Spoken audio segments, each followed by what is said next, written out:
শহরবাসীকে বর্ষার মরশুমে জলযন্ত্রণা থেকে মুক্তি দিতে উদ্যোগী হলো মালদার ইংরেজবাজার পুরসভা। শনিবার ইরিগেশন দফতর ও জাতীয় সড়ক কর্তৃপক্ষকে সঙ্গে নিয়ে বাইপাসের ধারে থাকা শহরের জল নিষ্কাশনের মূল নিকাশি নালা পরিদর্শন করলেন ইংরেজবাজার পৌরসভার চেয়ারম্যান কৃষ্ণেন্দু নারায়ণ চৌধুরী।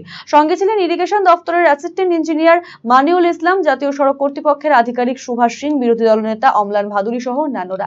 বাইপাসের ধারে শহরের জল নিষ্কাশনের যে মূল নিকাশি নালা রয়েছে তার পাশে সীমানা প্রাচীর নির্মাণ করা হবে বাইপাস সংলগ্ন মাটি ধস আটকাতে।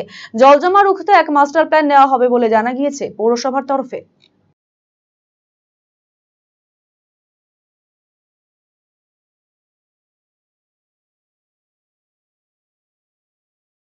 আমাদের যে ড্রেনটাই পড়ছে প্রায় 8টা ওয়ার্ড আর অনেকগুলা অফিস 20, 27, 28, 26, 28, 29, 25, 3, 17, 1, 2, 4, 5, 6, 7 এতগুলো ওয়ার্ড আছে।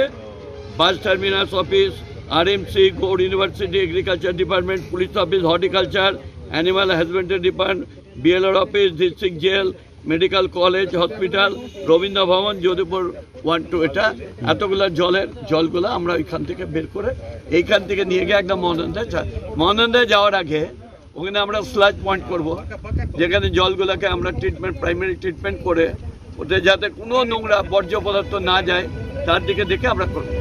এই যে গার্বেজগুলো পড়ে আছে এটাকে আমরা উঠিয়ে দিয়ে এখান থেকে শহরে যত গার্বেজ হবে ছোট গাড়িতে আসবে, এখানে ফেলবে, এখানে সেগ্রিগেট করবে, করে যেটা পচনশীল সেটা আলাদা ইউনিট যাবে, যেটা পচনশীল না ওটা আলাদা ইউনিটে যাবে।